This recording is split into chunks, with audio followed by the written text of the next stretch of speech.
ცონი იმდენად დიდია, რომ ეს ნამდვილად არ არის უბრალო არჩევნები, სადაც პოლიტიკურ პარტიებს ირჩევ, ეს არის სომხეთის სახელმწიფო იქნება თუ არ იქნება. Შესაძლებელია თუ არა განვიხილოთ თქვათ რამე ძალისმიერი სცენარი. შიდა პოლიტიკურად ის პოპულარულია და ძალიან სწორნაბიჯებს დგამს.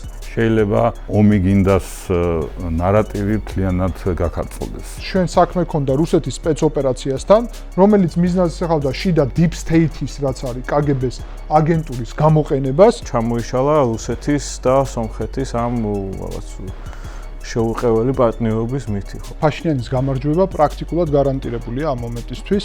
ფაშინიანს ბევრი საფრთხე შეიძლება დაემუქროს, მას შორის არა მარტო პოლიტიკური მარცხის, გადაუწყვეტელი ამუშავლის ნახევარზე მეტი ფაშინიანისკენ იხრება. ადგილობრივი ოლიგარქია, რომლის პარტიასაც იედინაია რასიასთან აქვს თანამშრომლობა.